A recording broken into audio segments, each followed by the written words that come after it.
Hello everyone, today you will hear a brief retelling of the first 2 episodes of the series The Act. Its plot is based on real events. In 2008, Springfield, after Hurricane Katrina, Dee Dee Blanchard and her 14-year-old daughter Gypsy were left homeless. A charity gave the family a new house where they had just moved in. A bald girl sits in a wheelchair wearing huge glasses. Her mother controls her every word. The girl calls the woman her best friend. Dee Dee once again shaved her daughter's head, then moved her from the sink to the wheelchair. Gypsy had a feeding tube in her stomach, and Dee Dee fed her liquid food mixed with medicines exclusively through the tube. Gypsy also had to sleep in an oxygen mask. The family's home pharmacy consisted of dozens, if not hundreds of medications, which Dee Dee gave to her daughter depending on her mood. Next door lived a girl named Lacey. She couldn't convince her mother to meet the new neighbors, so she went on her own. Gypsy was watching cartoons and drawing a prince. She immediately became interested in Lacey. She never had friends before. Lacey worked as a volunteer at the local hospital. Sometimes they did makeovers for patients. Why not give Gypsy some makeup too? The girl happily agreed. Gypsy reacted excitedly and asked if Lacey had a boyfriend. She also said she used to put on makeup for cosplay. She loved dressing up as Disney princesses. From the corner, Dee Dee tensely watched the whole process. Gypsy was delighted with her makeup, but her mother immediately wet a cloth and demanded that she wipe off this nonsense. She was too young for that kind of plaster. Tears welled up in Gypsy's eyes. She just wanted to be like everyone else, but her mother didn't let her. The next day, Dee Dee and her daughter went to greet Lacey and her boyfriend. The second neighbor, Shelley, was also there. Dee Dee told them that her daughter had her salivary glands removed, that she had epilepsy, paraplegia, heart murmurs, and anemia. According to Dee Dee, Gypsy would never be able to take care of herself. Lacey offered her new neighbor some cola, but Dee Dee immediately screamed that her daughter was allergic to sugar. At home, she described to Gypsy the horrors of anaphylactic shock that would happen if she took even a sip of soda. Later, Dee Dee took Gypsy to the mall to buy another pink outfit. Gypsy asked for a pendant, but instead Dee Dee suggested stealing it while no one was looking. Gypsy went along with it, but the theft was witnessed by Mel, one of the neighbors. Dee Dee panicked that Mel could report them to the police. When she tried to talk to Mel, Shelley was visiting her. By the way, it was the neighbors who helped build the Blanchard's house for the disabled girl and her mom, along with other local volunteers. Mel hinted that she didn't like what she saw today. Gypsy didn't have her own computer, only her mother's laptop. She immediately searched for the words boyfriend and kiss. She suggested to her mom that they make pizza. It turned out to be a disgusting mush of milk and blended pizza, injected into her stomach with a syringe. To befriend the neighbors, Dee Dee organized a party. She walked around with a jar, collecting donations supposedly for her daughter's eye surgery. The kids gathered around Gypsy, who was dressed ridiculously as always. But Gypsy was more interested in watching Lacey with her boyfriend. In the evening, she rolled up to them, but they went to the cinema without her. On the table lay tempting cupcakes. When her mother wasn't looking, Gypsy tried to grab one. At that moment, Mel arrived. The guest Dee Dee had organized the whole party for. Dee Dee tried to blame the theft on her disabled daughter, but Mel wasn't fooled. Then Dee Dee burst into tears, claiming Gypsy didn't have long to live and that they had no money. But when she saw her daughter with the cupcake, she slapped it out of her hands, gave her an injection, and rushed her to the hospital. There, she again claimed that if they had waited 5 more minutes, Gypsy would have died. Mel showed up at the hospital to return Dee Dee's forgotten wallet and suggested they forget the unpleasant incident. As a single mother herself, she didn't want to complicate things further.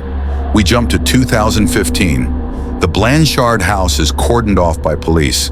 The rooms are filled with stuffed animals. A detective finds Dee Dee Blanchard murdered in bed with multiple stab wounds, but Gypsy is nowhere to be found. Back in 2008, before bed, Dee Dee cuddled her daughter as always, then popped some Xanax. She had just received a $1,500 check. They slept in the same bed. At 11 p.m., Gypsy removed her mask, easily stood up, and went to the fridge. She wanted to test whether she really had a sugar allergy. Whipped cream from a can did her no harm. At the hospital, she had overheard that the medicine her mother gave her contained sugar anyway, so she could safely eat sweets. Her body also ached from constant sitting. When Dee Dee caught her standing, she immediately forced her back to bed and put the mask back on. Gypsy cried herself to sleep. In 2015, neighbors tried to recall the endless list of Gypsy's supposed illnesses. How could she have run away in such a condition? In 2009, the girl drank cola straight from the bottle, ate ice cream by the tub, and gobbled candy by the handful. At the same time, she watched makeup tutorials. Dee Dee received a letter announcing that Gypsy had been named Child of the Year in Springfield. No surprise, her mother wrote such a heartbreaking nomination. Many people were expected to attend the event, but from all the sweets, Gypsy soon got cavities and toothaches. Dee Dee insisted it was due to acid reflux and stomach problems. The gastroenterologist doubted her story. Gypsy clearly could swallow fine, so the feeding tube could be removed. The girl was overjoyed, but her mother preferred to find a more agreeable doctor instead. Eventually, the woman managed to get a prescription for antacids. Later, a pediatrician asked whether even one of the many diagnoses on Gypsy's record had ever been confirmed. Meanwhile, Dee Dee stole a stack of prescription forms. Gypsy said she no longer needed the feeding tube, but her mother disagreed. From now on, Dee Dee insisted on speaking to doctors alone. While the coroner examined Dee Dee's body in 2015, the neighbors wondered who could have killed her. During toothbrushing, one of Gypsy's teeth fell out, frightening her. In the morning, Dee Dee prepared a cocktail of 7 medications, mixing them together and injecting them all into her daughter's stomach.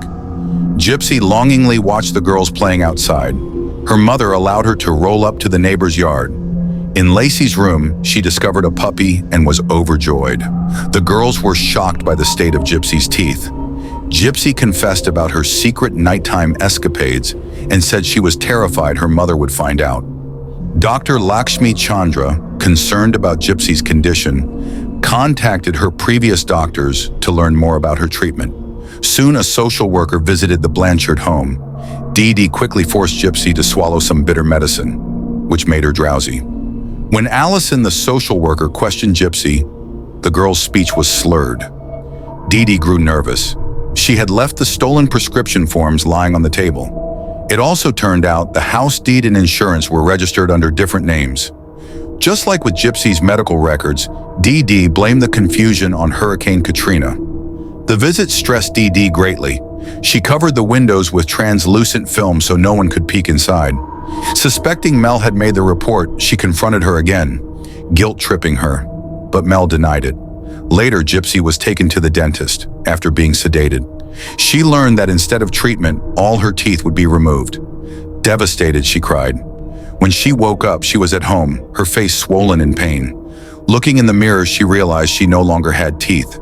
During her bath, the toothless girl sobbed bitterly, but her mother, as always, insisted everything was fine. Dee Dee fussed around her, preparing her for an award ceremony, planning to proudly show her off, even without teeth. Dr. Chandra, still concerned, phoned the Blanchards again, trying to arrange another meeting and bring Gypsy to specialists. Before the ceremony, Dee Dee pinned a bow on her daughter's bald head, calling her beautiful. At the very last moment, she finally handed Gypsy dentures. Why she had withheld them until then remained unclear. On stage, under bright spotlights, Gypsy was rolled out to receive the Child of the Year 2009 award, along with a $5,000 gift. Taking the microphone, she squeaked out a song about love, while her mother joined in singing along. Later, at another appointment with Dr. Chandra, Gypsy was left alone with the doctor. The specialist told her she did not have a sugar allergy and offered her a Coke on the spot. It was possible that many of her other diagnoses were also false. Dr. Chandra replaced her feeding tube. Back in 2015, Lacey confessed to her mother and then to the police that Gypsy had a secret Facebook account through which she made friends and even seemed to have found a boyfriend. Gypsy placed yet another useless stuffed toy on her bed.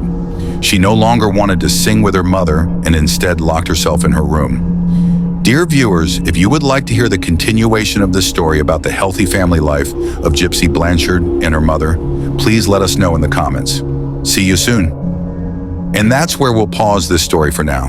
The life of Gypsy Rose and her mother Dee Dee is not just a TV drama, but a reminder of how fragile trust can be, even inside a family. Behind care can hide fear and control. If you want more, let me know in the comments. Remember, truth always comes out. Always.